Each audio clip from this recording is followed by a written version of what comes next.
Bienvenue de nouveau sur notre chaîne.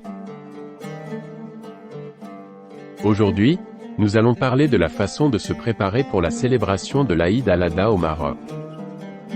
L'Aïd al-Adha, également connue sous le nom de fête du sacrifice ou de la fête du mouton, est l'une des fêtes musulmanes les plus importantes célébrées dans le monde entier. Au Maroc, cette fête est célébrée avec ferveur, et les familles se réunissent pour un grand festin et une célébration. Les préparatifs pour le festin commencent bien à l'avance, car les familles commencent à nettoyer et à décorer leur maison.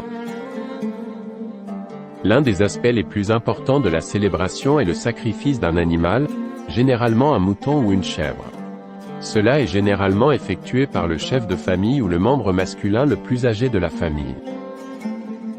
La viande est ensuite divisée en 3 parties, une pour la famille, une pour les amis et les proches, et une pour les pauvres et les nécessiteux. C'est considéré comme un acte de charité important et on dit que cela apporte des bénédictions pour la famille et la communauté. Mais avant que le grand jour n'arrive, il y a beaucoup de travail à faire. La première étape consiste à acheter l'animal, ce qui se fait généralement 1 ou 2 semaines avant l'Aïd. Il est également essentiel de s'assurer que l'animal est bien traité dans les jours qui précèdent le sacrifice.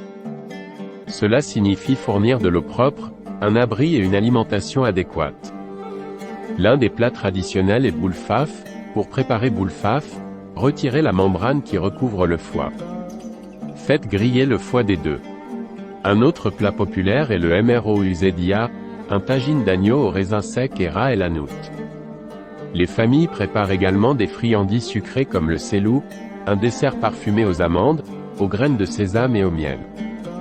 Une fois que tout est prêt, il est temps de s'asseoir et de profiter du festin en famille et entre amis.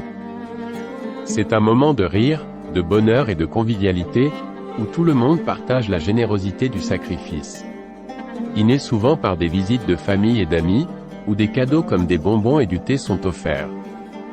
En résumé, se préparer pour la célébration de l'Aïd al-Adha au Maroc demande beaucoup de travail et d'efforts, mais c'est finalement une expérience joyeuse et enrichissante pour les familles et les communautés.